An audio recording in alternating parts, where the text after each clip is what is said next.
Label पड़ेगा India campaign है जो काफ़ी ज़्यादा चल रहा है।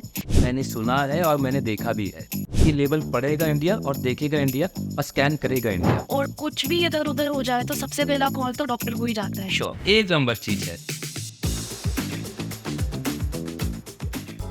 हमारी जिंदगी में जब एक बेबी आता है तो वो खुशियों का अंबार लेके आता है। अपने पेरेंट्स के लिए कम्प्लीटली डिफरेंट वर्ल्ड अनलॉक कर देता है जो प्यार केयर से भरपूर होता है। मगर एक बेबी के साथ आती है फिक्र, एक डर का एहसास कि हम अपने बच्चों का ख्याल कैसे रखें। आज हम न्यूबॉर्न बेबीज और उनकी सही हेल्थ केयर के बारे में बात कर रहे हैं एक renowned neonatologist doctor Ajay Vajpayee, Kanpur royal children hospital से। Welcome doctor Ajay Vajpayee ji and thank you for joining us today. Thank you so much. Thank you. जब हम चाइल्ड हेल्थ केयर के बारे में बात करते हैं तो कॉमनली सबके दिमाग में जो नाम आता है वो पीडियाट्रिशियन के बारे में होता है। नियोनेटोलॉजिस्ट के बारे में सबको उतनी इन्फॉर्मेशन नहीं है, तो आप सबसे पहले हमें अपनी स्पेशलाइजेशन और फील्ड के बारे में थोड़ा बताइए। नियोनेटोलॉजिस्ट जो है वो कोई अलग से नहीं आए। पीडियाट्रिशियन लोग सब जानते हैं, या चाइल्ड स्पेशलिस्ट कह लीजिए या जो कुछ भी कह लीजिए, वो सब कुछ है। लेकिन जब हमारा बच्चा पैदा हुआ, पैदा होने से लेके 1 मंथ तक हम उसको नियोनेटल बोलते हैं, नियोनेट बोलते हैं। तो नियोनेट शब्द से ही नियोनेटोलॉजी बना, उसी से नियोनेटोलॉजिस्ट बने। जो हमारे छोटे बच्चों की केयर कर रहे हैं, उनकी बीमारियों को दूर कर रहे हैं, उनको हम नियोनेटोलॉजिस्ट बोलते हैं। और कुछ भी रॉकेट साइंस नहीं है इसमें। डॉक्टर आप कानपुर से बिलोंग करते हैं, कानपुर सबको पता है बहुत इंटरेस्टिंग जगह है। आप कुछ बताइए एक कोई इंटरेस्टिंग चीज़ कानपुर के बारे में। देखिए, अगर हम बात करें पूरे देश की तो पूरा देश ही इंटरेस्टिंग है और हमारा देश महान है। सबकी अपनी अपनी कला, अपनी अपनी जगह पे है। लेकिन स्पेसिफिकली अगर हम कानपुर की बात करें तो हमारा शहर बहुत अच्छा है। और अगर हम बात करें हैप्पीनेस इंडेक्स की, तो उसमें कानपुर का नंबर काफ़ी आगे है, पूरे देश में बहुत आगे है। इसका मतलब हमारे शहर के लोग बहुत खुश हैं। ये सच बात है। आप उसको गूगल में डालिए, सर्च करिए कि हैप्पीनेस इंडेक्स में हमारे शहर का नाम काफ़ी आगे है पूरे देश में। हम लोग बहुत खुश रहते हैं, खुश मिजाज हैं और बहुत अच्छे से रहते हैं। और जो एक तकिया कलाम है हमारे यहाँ का, वो है 1 नंबर। अगर आप डिस्क्राइब करें किसी चीज़ को, कैसे डिस्क्राइब करेंगे कि ये चीज़ बहुत अच्छी है, या ये पेड़ बहुत अच्छा है, या बाहर कुछ बहुत अच्छा है, तो हम लोग उसको बोलते हैं अरे वाह 1 नंबर पेड़ है, 1 नंबर चीज़ है। तो हम उसको 1 नंबर, हमारे यहाँ बड़ा फेमस है 1 नंबर। हम हर चीज़ को डिस्क्राइब करने के लिए 1 नंबर भाई, 1 नंबर। तो हमारा कानपुर 1 नंबर है। हाँ, ये कॉन्वर्सेशन भी 1 नंबर 1 नंबर है। और बच्चों में ना जो पेन का जो एक मेजर टाइम तक उनका वो रहता है डाइपर रैश से, और उससे वो बहुत सफ़र करते हैं। ऑब्वियसली पेरेंट्स भी बहुत परेशान होते हैं। तो उसके बारे में आप बताइए कि किस तरीके से अवॉइड किया जा सकता है, या फिर कितने टाइम तक डाइपर पहनाना चाहिए एक बच्चे को ताकि वो रैशेस अवॉइड हो सकें। देखिए, अगर पर्सनली आप डायपर के बारे में मुझसे पूछेंगे तो मैं यही कहूँगा कि हम अपने बच्चों को डायपर पहनाना ही क्यों चाहते हैं। अच्छा। जो बच्चे जब डायपर नहीं थे तो क्या बच्चे नहीं थे, या उनकी देखभाल नहीं होती थी, या उनकी केयर नहीं होती थी। ठीक है, चीज़ें बदलती हैं, समय बदलता है, समय के साथ साथ चीज़ें बदलती हैं। और अब तो हम लोग जैसे डिपेंड से हो गए हैं डायपर पे। डायपर एक बहुत अच्छी चीज़ है कि बच्चा बार बार शूशू पॉटी कर लेता है, तो कम से कम उसको रोकने के लिए, या बच्चा बार बार गंदा ना हो, उसके लिए हम लोग उसका इस्तेमाल करते हैं। लेकिन आज की डेट में क्या है कि मदर फादर बिल्कुल प्रोन हो गए कि हमें डायपर पहनाना ही पहनाना है। वो भूल गए हैं कि कॉटन की पट्टियाँ भी पहले आया करती थी, जिनको हम पहनाया करते थे, और जैसी वो गंदी हो गई और हमने उसको हटा दिया। अब क्या होता है कि हमने डायपर पहना दिया और हम भूल गए। 3 घंटे, 4 घंटे, 5 घंटे हम एक ही डायपर को पहनाए रखते हैं, जो कि बहुत गलत प्रैक्टिस है। बच्चों को इससे बहुत ज़्यादा खतरा होता है। बच्चे हम बचा रहे हैं गंदगी से, और गंदगी में ही उनको लिटाए हुए हैं। हमें नहीं मालूम बच्चे ने कितनी बार उसमें यूरिन के पास आउट किया, कितनी बार उसने पॉटी करी उसने। तो अगर हमें डायपर पहनाना है तो फिर उसमें कुछ चीज़ें हैं, बेसिक चीज़ें हैं, तो हमें ध्यान रखनी पड़ेंगी कि हम फ्रीक्वेंटली डायपर चेंज कर रहे हैं कि नहीं चेंज कर रहे हैं। और देखिए, उसका भी एक अलग मेथड है कि 2 फिंगर मेथड, कि हम अपने बच्चे को जो डायपर पहना रहे हैं वो थोड़ा ढीला होना चाहिए। हम बहुत कसा हुआ होगा तो उसको और दूसरी बीमारियाँ लगेगी। फिर हम उसको घंटे 2 घंटे में चेंज कर रहे हैं कि नहीं कर रहे हैं, 1 से 2 घंटे में चेंज कर रहे हैं कि नहीं कर रहे हैं। और उसमें भी एक फार्मूला है कि हम अगर एक बच्चे को डायपर पहना रहे हैं तो पहनाने के बाद जब हमने उसको उतारा तो हम उसको बगैर डायपर के भी 1 घंटा रखना है। 1 घंटा, ताकि उसको अच्छे से हवा लगती रहे, ताकि उसको कोई बीमारी ना हो, ताकि उसको रैशेज ना हो। ये सब भी देखना है आपको। हम फ्रीक्वेंटली डायपर पहनाते रहेंगे तो डायपर रैशेज बड़ी कॉमन है। डायपर रैशेस हो जाएंगी, बच्चा उसमें यूरिन कर लेता है, उसको यूटीआई की प्रॉब्लम हो जाएगी, उसको बहुत सारी प्रॉब्लम हो जाएगी। तो हमको डायपर पहनाना भी है, ठीक है, उसके जो बेसिक रूल्स हैं वो भी फॉलो करने हैं। तो 1 घंटा डायपर पहना के और 1 घंटा डायपर हटा के, डायपर के बगैर भी बगैर डायपर का मेरा मतलब है कि आप उसको कॉटन का कुछ कपड़े का कुछ पहना सकते हैं उस टाइम पे, ज़्यादा बेटर, वो ज़्यादा बेटर रहेगा, डायपर से कॉटन बेटर है। डेफिनेटली बेटर है। जी, आयुर्वेद और एलोपैथी बहुत डिफरेंट ब्रांचेस है, वो दोनों ही बहुत इंपॉर्टेंट और बेनिफिशियल हैं। आपके लिए एलोपैथी और आयुर्वेदा में क्या डिफरेंस है? जो आयुर्वेद है वो हमारा पुराना प्राचीन भारत की पुरानी संस्कृति है, वहीं से निकला हुआ है। बहुत सारी चीज़ें हैं जो हम लोग उसको भी फॉलो करते हैं, अपने दैनिक जीवन में भी हम फॉलो करते हैं। योगा से लेके बहुत सारी दवाइयाँ, घरेलू दवाइयाँ, बहुत सारी चीज़ें जो दादी नानी के समय से चली आ रही हैं, उनको हम बराबर फॉलो करते हैं और बच्चों को भी फॉलो कराने के लिए बोलते हैं। अब बात आती है एलोपैथिक की, तो एलोपैथिक जो होता है वो हमारे पास जो है दवाइयाँ जो हम लोग केमिकल्स वगैरह यूज़ करते हैं, जो और चीज़ें यूज़ करते हैं, उनसे बनती हैं। तो बहुत चीज़ों में हमको उनका भी इस्तेमाल करना पड़ता है और एलोपैथी का भी इस्तेमाल करना पड़ता है। तो हम ये नहीं कह सकते हैं कि दैट वन इज़ बेनिफिशियल और वो बेनिफिशियल नहीं, ऐसा कुछ भी नहीं है। जो हमारे रोगों को दूर करे, जो हमारे समाज को ठीक करे, जिनसे हम स्वस्थ रहें, वो पैथी सबसे कारगर होती है, चाहे वो एलोपैथी हो, चाहे वो आयुर्वेदा हो, चाहे वो होम्योपैथी हो, कुछ भी हो। हमारा पेशेंट ठीक होना चाहिए उससे।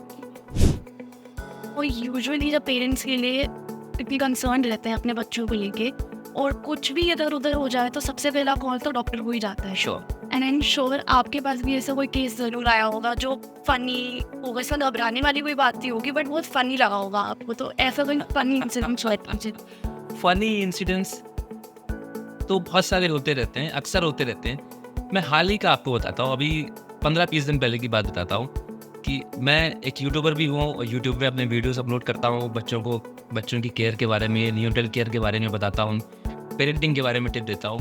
तो मेरे पास एक बच्चा आया दिखाने के लिए, और जैसे ही मेरे केबिन में एंटर किया तो उसने मुझे देखा तो कहा, अरे ये तो वही है। बहुत छोटा बच्चा, 5 साल का बच्चा, अगर कोई मुझसे कह रहा है अरे ये तो वही है, तो मैं थोड़ा सा बोला, मैंने कहा ये कौन सी बात हुई भाई, ये मुझे कैसे जानते? तो बोला नहीं सर, ये आपके वीडियोस रेगुलर देखता है, तो ये आपको पहचान लिया। तो वो बहुत छोटा बच्चा फनी आया मेरे पास, कहता अरे यार आपको तो मैं देखता रहता हूँ। वो ऐसे इतना कॉन्फिडेंटली बात कर रहा था वो, तो उसको देख के लग ही नहीं रहा कि वो एक डॉक्टर के पास आया है, कोई घबराहट नहीं है उसको, कोई कुछ दिक्कत नहीं है उसको। वो आके बहुत ही अच्छे से बात करने लग गया। तो मुझे वो फनी अभी भी याद है कि 15 दिन से हम लोग आपस में यही डिस्कस करते हैं कि उसका कॉन्फिडेंस लेवल बहुत अच्छा था बच्चे का। छोटे बच्चे को जी। तो पेरेंट्स को ना आजकल बहुत कंफ्यूजन रहता है कि क्या नहीं खाने के लिए नहीं, या क्या पौष्टिक खाना उनके लिए हो। उनके मार्केट में सब कुछ उतना न्यूट्रिशियस नहीं मिलता है। तो उन पेरेंट्स के लिए आप क्या एडवाइस करेंगे कि उनको अपने बच्चों के लिए क्या खाने का प्रोडक्ट्स लेना चाहिए? देखिए, मैं अपने सारे पेरेंट्स जितने मुझे दिखाते हैं या जो नहीं दिखाते हैं, या मैं यूट्यूब के माध्यम से भी, या मैं हर एक से यही कहना चाहता हूँ और हमेशा कहता भी हूँ कि आप खुद भी और अपने बच्चों को देखिए वो खिलाइए जो उनकी सेहत को लगे। आजकल वैसे भी बहुत बीमारियां हैं, बहुत पोल्यूशन है, बहुत सारी ऐसी चीज़ें हैं जिनसे हमारी इम्यूनिटी वैसे भी लो होती है, और बच्चों में तो खास तौर से। तो कोशिश हमें ये करनी चाहिए कि हम जितना भी खिलाएं अच्छा खिलाएं। हम ये नहीं कहते, हम बच्चों का बचपन नहीं छिल रहा है कि हम उनको चॉकलेट नहीं खिलाएं, कि हम उनको कुछ नहीं खिलाएं, लेकिन इतना कह सकते हैं कि जितना भी खिलाएं वो अच्छा खिलाएं, ताकि उनकी इम्यूनिटी अच्छी हो। और बड़ों के लिए भी मैं ये कह रहा हूँ, मैं सिर्फ बच्चों की बात नहीं कर रहा हूँ, मैं सबके लिए कह रहा हूँ कि आप देखिए कि आप क्या खा रहे हैं, वो कितना न्यूट्रिशन है, कितना न्यूट्रिएंट है उसमें, कितना क्या है, ये सब देखिए तो सही। हमने बस हवा में सब कुछ चल रहा है कि बाहर से कुछ भी खरीद लिया, खा लिया, जहाँ जिसने जो रिकमेंड कर दिया वो ले लिया, ऐसा नहीं। जितना भी खाइए अच्छा खाइए, उसका न्यूट्रिशन देख के। श्योर। तो ये सिर्फ खाने के प्रोडक्ट्स के लिए होते हैं, या फिर ये सेम चीज़ स्किन केयर और बच्चों के हेयर केयर के लिए भी अप्लाई किया जाता है कि कुछ कंसिडरेशंस उनमें भी होते हैं? मेरा ये मानना है कि आज की डेट पे देखिए है क्या कि मार्केट पर बहुत सारी चीज़ें उपलब्ध, बहुत कुछ है, इतना सब कुछ है कि बड़ी कंफ्यूजन है कि क्या लें क्या ना लें। अगर हम सिर्फ स्किन केयर की बात करें तो स्किन केयर में कम से कम 1000 कंपनीज होंगी कम से कम। अब हम सबको तो नहीं ले सकते ना, तो हमें चूज़ करना है। तो वटेवर वी विल यूज़, हम क्या यूज़ कर रहे हैं वो एक अच्छा ब्रांड होना चाहिए।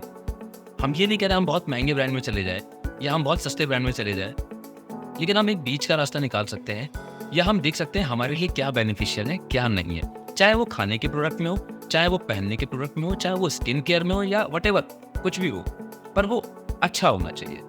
ऐसा होना चाहिए, अगर स्किन केयर है तो वो हमारी स्किन को कोई नुकसान तो नहीं पहुंचा रहा। खाने की चीज़ है तो वो चीज़ हमको डाइजेस्टिव हो रही कि नहीं हो रही, उसमें कोई केमिकल तो नहीं है, उसमें कोई और चीज़ तो नहीं मिली हुई है। हमें सब कुछ देखना पड़ेगा। थोड़ा अब हम लोग जब इतना समय यूट्यूब में दे रहे हैं, इतना समय इंटरनेट में दे रहे हैं, तो उसमें तो आजकल सब कुछ है। तो यू हैव टू चेक, आप देखिए ना कि हमें क्या खाना है, क्या नहीं खाना है। इसी से एक कैंपेन आया है जो भी लेबल पड़ेगा इंडिया कैंपेन है, जो काफ़ी ज़्यादा चल रहा है कि आप कुछ भी लो, पैकेज फूड लो, आप उसके पीछे का न्यूट्रिशन लेबल ज़रूर पढ़िए। तो वो कैंपेन के बारे में आपने कुछ सुना है? मैंने सुना है और मैंने देखा भी है और मुझे तो बहुत अच्छा लगा।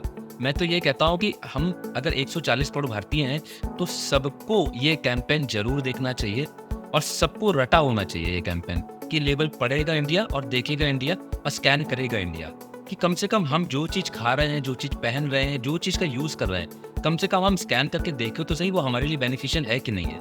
अगर बेनिफिशियल नहीं है तो उस पर डिस्कार्ड कर दीजिए। भाई हमको बाद में पता चलता है ना कि ये चीज़ हमारे लिए अच्छी नहीं थी, तो अगर हम पहले से इसको स्कैन कर लेंगे, लेबल देख लेंगे तो हम उस चीज़ से बच जाएंगे ना। तो 140 करोड़ भारतीय सबके पास ये कैंपेन पहुंचना बहुत जरूरी है। लेबल पड़ेगा इंडिया कैंपेन का ये एक एक्सटेंशन है, स्कैन करेगा इंडिया। उसके बारे में क्या आपने वो सुना है? उसके बारे में आपके कोई थॉट? हाँ, डेफिनेटली मैंने सुना है कि लेबल्स पढ़ेगा इंडिया, ब्रांड देखेगा इंडिया और स्कैन करेगा इंडिया। तो मैं फिर ये बात कहना चाहता हूँ कि देखिए सब कुछ सही है, हम क्या बाजार में खरीद रहे हैं, अगर हम बाजार वालों से पूछें या कंपनी वालों से पूछें या कोई उनका कोई बंदा वहाँ पे रहता है, तो अगर हम उनसे पूछते हैं तो वो सब कुछ अच्छा बताते हैं, पर उनके अच्छा बताने से सब कुछ अच्छा नहीं होता। तो ये एक बड़ा अच्छा इनिशिएटिव है कि स्कैन करेगा इंडिया। हम स्कैन करके देखें, उसमें QR कोड हो, हम स्कैन करके देखें कि उसकी लैब रिपोर्ट हो, उसका सर्टिफिकेट्स हो, तो हम देखें कि ये हमारे लिए अच्छा है कि नहीं है, इसमें कोई केमिकल तो नहीं है, इसमें कोई ऐसी चीज़ तो नहीं है जो हमारे लिए हार्मफुल है। तो अगर ऐसा कुछ भी नहीं है तो बहुत अच्छा इनिशिएटिव है। आपके पास कई सारे पेशेंट्स आते हैं, स्पेशली पेरेंट्स, तो क्या एक कोई मेजर कंसर्न रहता है पेरेंट्स का अपने न्यूबॉर्न बेबी को लेके, जो ऑलमोस्ट सब पेरेंट्स को ही होता होगा, ऐसा कोई कंसर्न? देखिए, न्यूबॉर्न पेरेंट्स के बाद बहुत सारे कंसर्न होते हैं, लेकिन जो सबसे बड़ा कंसर्न होता है वो ये होता है कि हम अपने बच्चों की देखभाल कैसे करें। फर्स्ट तो ये होता है न्यूट्रिटिव केयर क्या हो और उसको हम क्या क्या करना चाहिए, क्या क्या नहीं करना चाहिए, ये बहुत वो है। और मुझे लगता है एक अच्छी बात भी है कि जो पेरेंट्स होते हैं वो अपने बच्चों के प्रति थोड़ा अवेयर होते हैं कि हम क्या खिलाएं, क्या नहीं खिलाएं, क्या करें। और सेकेंड थिंग जो मुझे लगता है अपने प्रैक्टिस में, वो बात हमेशा इम्यूनिटी की करते हैं कि हम अपने बच्चों के लिए ऐसा क्या खिलाएं, ऐसा क्या करें जो हमारे बच्चे स्ट्रांग रहें, इम्यूनिटी अच्छी हो और उनकी बीमारियां कम से कम लगें। ये दो चीज़ें रहती हैं। उसके लिए फिर आप क्या रिकमेंड करते हैं इम्यूनिटी के लिए पेरेंट्स को? देखिए, बहुत सारी चीज़ें हैं, कुछ ऐसे प्रोडक्ट्स हैं, हर्बल भी हैं, नॉन हर्बल भी हैं, आयुर्वेदिक भी हैं, एलोपैथिक भी हैं, बहुत सारे प्रोटीन पाउडर्स भी हैं और बहुत सारी ऐसी चीज़ें हैं जो हम उनको रिकमेंड करते हैं उनके लिए, ताकि उन बच्चों की इम्यूनिटी अच्छी हो। और कभी ऐसा हुआ है कि वो जैसे कानपुर के जो स्लैंग्स हैं, वन लाइनर्स है, वो तो बहुत ही फेमस होते हैं, तो कोई आपको ऐसा फनी सा कोई वन लाइनर या कोई स्लैंग अपने पेशेंट को बताते हो जो ज़्यादा टेंशन ले रहे हो और घबराने की बात ना हो, ताकि वो थोड़े से काम हो जाए, ऐसा आप कुछ बताते हैं अपने पेरेंट्स को? नहीं, कोई स्लैंग या कोई?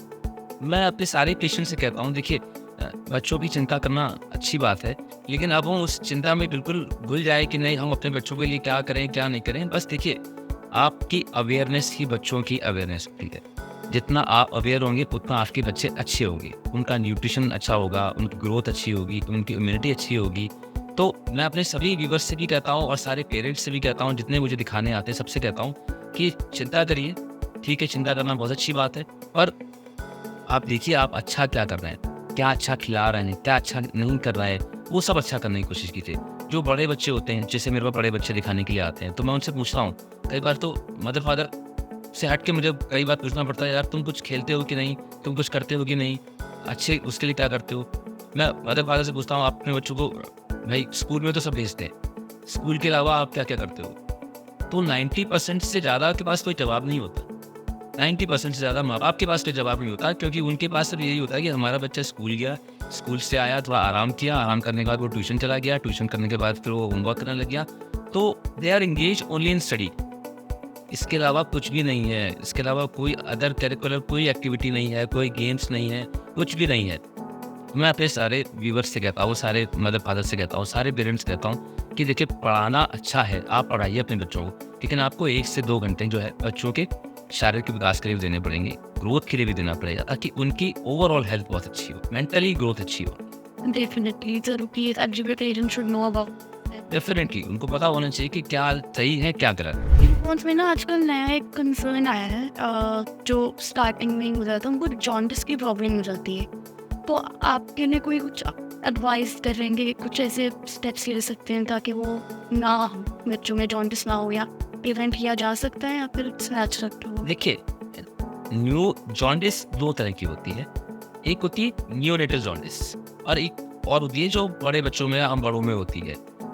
तो जो सेकंड वाली होती है वो उसका कारण सिर्फ़ और सिर्फ़ पैथोलॉजी है कि हमने गलत खाया, गलत पिया या कुछ ऐसा किया जिसकी वज़ह से हमको जॉन्डिस हुई, लीवर पे उसका गलत असर पड़ा। जो फर्स्ट वन जिसकी हम लोग बात करते हैं नियोनेटल जॉन्डिस, ये एक नेचुरल प्रोसेस है। अगर हम उसकी फिजियोलॉजी पे जाएँ तो बहुत सारे कारण हैं, किसी में ब्लड ज़्यादा हो गया, किसी में लीवर का वो ज़्यादा हो गया। तो ये एक नेचुरल फिनोमेना है और ये जनरली सभी बच्चों को होता है। तो हम इसको अवॉइड नहीं कर सकते, इसको रोक नहीं सकते। हाँ, हम थोड़ा-सा ध्यान ज़रूर दे सकते हैं कि हमारे बच्चे का बिलिरुबिन लेवल कितना है, उसको जॉन्डिस कितनी है। कई बार माँ-बाप को पता ही नहीं होता।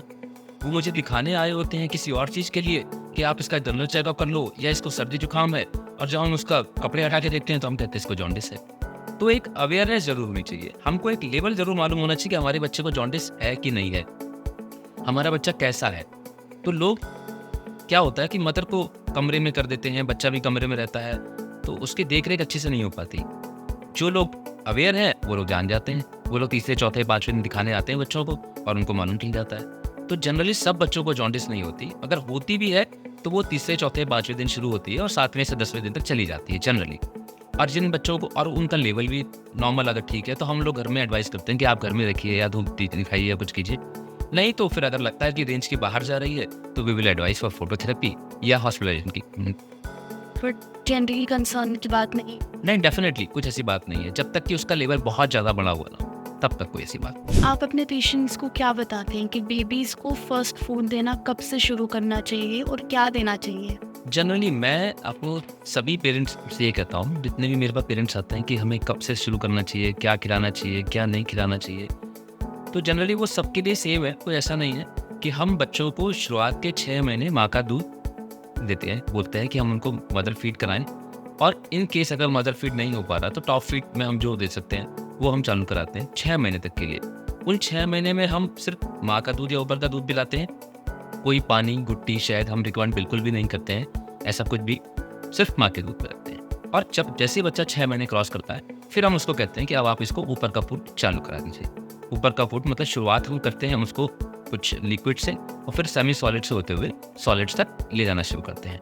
ये एक लेंथी प्रोसेस है। शुरुआत में हम उसको लिक्विड्स दे रहे हैं, लिक्विड्स जब वो हजम करने लग जाता है तो फिर हम सेमी सॉलिड्स पे जाते हैं, फिर हम उसको सॉलिड्स देना शुरू करते हैं। पर इट इज़ फॉर 6 मंथ्स। शुरुआत के 6 महीने हम कुछ भी ऐसा नहीं बोलते कि हम उसमें कोई भी कुछ भी नया नहीं, सिर्फ माँ का दूध या फिर ऊपर का दूध, ये चलता है। अगर ब्रेस्ट फीडिंग ऑप्शन नहीं है तो फॉर्मूला मिल्क देना बच्चों को डेफिनेटली, बस हमें ये देखना होगा कि वो हमारे बच्चे को कितना डाइजेस्ट कर रहा है, वो सूट कर रहा है कि नहीं कर रहा। आजकल बहुत सारे ब्रांड्स हैं, कुछ तो बड़े कंट्रोवर्शियल भी हो गए हैं कि कितना हम उसमें शुगर ऐड कर रहे हैं, कितना नहीं कर रहे हैं। तो वो फिर मैं वही कहूँगा कि लेवल पड़ेगा इंडिया, स्कैन करेगा इंडिया, वो वाली बात आती है कि हम अपने बच्चे को क्या दे रहे हैं, उनका शुगर लेवल कितना है, शुगर कंटेंट कितनी है, एडेड शुगर कितनी है, हमें ये सब कुछ देखना होगा। बट अगर माँ का दूध नहीं हो रहा है तो फिर दूसरा ऑप्शन जो है हमारा वो यही रहेगा, दूसरा फॉर्मूला फिट रहेगा। वो हाँ, डेफिनेटली वो औरों से तो सेफ है। जो हम काउ मिल्क या बफेलो मिल्क या गोट मिल्क दे रहे हैं, तो हमें नहीं मालूम वो कहाँ से आ रहा है, उसमें क्या मिलाया जा रहा है, क्या नहीं मिलाया जा रहा है। आजकल तो कुछ भी मिला देते हैं, तो उससे तो सेफ है ही कम से कम। ठीक है। अभी आपने चीनी की एडेड शुगर की बात की, तो किस एज तक बच्चों को चीनी नहीं देनी चाहिए या चीनी देना स्टार्ट कर सकते हैं, ऐसा कुछ होता है? हाँ, ऐसा होता है। हम लोग जनरली क्या करते हैं, जैसे हम बच्चों को, आपने कहा ना कि हम बताते हैं 6 महीने तक हमने बच्चों को सिर्फ माँ के दूध पर रखा। उस 6 महीने के बाद हमने उनको ऊपर का फूड शुरू किया। तो हम कोशिश करते हैं कि बच्चों को जो हम शुगर है वो शुरुआत के 6 महीने और ना दें, यानी कि साल भर तक हम बच्चों को शुगर और सॉल्ट वाली चीज़ें ना दें। वो इसलिए कि फिर चूज़ी होते हैं बच्चे, ऐसा कुछ रिकमेंडेशंस नहीं है, बट हम ये कोशिश करते हैं कि खाना जो उनको जा रहा है वो प्रॉपर चीज़ जाए। टेस्ट के चक्कर में चीज़ें कभी कभी गलत हो जाती हैं या शुगर की मात्रा फिर ज़्यादा हो जाती है, हम लोग भूल जाते हैं कि हमें कितनी शुगर देनी है, कितनी नहीं देनी है। तो फिर हम लोग अवॉइड करते हैं कि शुगर और सॉल्ट का थोड़ा-सा ध्यान रखें फिर। एक साल तक, डेफ़िनिटली। एक साल के बाद सेफ है। थोड़ा हाँ, सेफ वैसे भी है, पर हमें दोनों ही चीज़ों की मात्रा कम से कम रखनी, बहुत कम। बच्चों को जैसे शुगर ना बहुत पसंद है, अभी आपने खुद बताया। और जब मार्केट में अभी मिल्क मिक्सेस मिल रहे हैं, अभी उनकी भी बहुत कंट्रोवर्सी चल रही है कि रिफाइंड शुगर बहुत ज़्यादा होता है। डेफ़िनिटली बहुत ज़्यादा है। तो ऐसा कोई स्पेसिफिक मिल्क मिक्स है जो मैं अपने पेशेंट को सजेस्ट करता हूँ लेने के लिए, जिसमें ये सब ना हो, रिफाइंड शुगर ना हो, प्रिजर्वेटिव्स ना हो, बस उनके लिए हेल्दी पौष्टिक व ऐसा कोई है मिल्क मिक्स? तो सारे सेफ हैं, सारे हेल्दी हैं, बट हमें ये देखना है कि हमारे बच्चे को क्या सूट करता है, क्या नहीं करता, और उसमें एडेड शुगर कितनी है। एडेड शुगर का हमें बहुत ध्यान रखना है। कोई भी कुछ भी पिलाने से पहले, कुछ भी देने से पहले हमें आज की डेट में देखना पड़ेगा कि उसमें एडेड शुगर कितनी है। क्यों? क्योंकि बच्चों से हम काम नहीं ले रहे आज की डेट में, तो हमें शुगर की मात्रा देखनी ही पड़ेगी हर हाल। और एडेड शुगर नहीं हो तो ज़्यादा बेटर। तो ज़्यादा अच्छा है, सबसे अच्छा है। ठीक है। न्यूबॉर्न्स के साथ एक बड़ी पेन होती है, कॉलिक पेन। ठीक है। उसके बारे में आपको केसेस आते हैं या कुछ अवॉइड करने के लिए उसके बारे में आपकी कोई एडवाइस है पेरेंट्स के लिए? अवॉइड कुछ नहीं करना, एक्चुअली होता क्या है कि ये एक नेचुरल, मैं फिर से कहूँगा कि देखिए कॉलिकी पेन जो होता है वो सब बच्चों में होता है, और ये एक नेचुरल प्रोसेस है, क्योंकि हमारे बच्चों की जो गट होती है वो शुरुआत में जो जीआई ट्रैक्ट होता है वो थोड़ा अंडर डेवलप्ड होता है। तो इस चक्कर में अभी बच्चे जो हमने दूध दिया, जो कुछ किया, उनको गैस बनती है, उनको कॉलिकी पेन होता है। तो एक नेचुरल प्रोसेस है, बहुत ज़्यादा ना बने तो इसके लिए हम लोग कुछ टेक्निक्स होती हैं, कुछ बच्चों को बर्पिंग कराना हुआ, बच्चों को पेट की वो सिकाई करना हुआ, कुछ नॉर्मल होम रेमेडीज़ भी होती हैं, वो सब करने के लिए बोलते हैं कि उनको कॉलिकी पेन ना हो। प्रिफरेबली मैं अपने सारे पेरेंट्स से बोलता हूँ कि बच्चों की पेट की सिकाई करें ताकि गैस जल्दी निकल जाए। कुछ मैं उनको टेक्निक्स बताता हूँ, कुछ एक्सरसाइज बताता हूँ, वो करें उनको। और आजकल बाज़ार में बहुत सारे प्रोडक्ट्स आते हैं, पेन रिलीफ प्रोडक्ट्स आते हैं। आजकल तो एक कंपनी का टमी रोल बहुत अच्छा आया हुआ है, उसको आप यूज़ कर सकते हैं। तो ऐसे बहुत सारी चीज़ें हैं जो हम यूज़ कर सकते हैं। डेफिनेटली।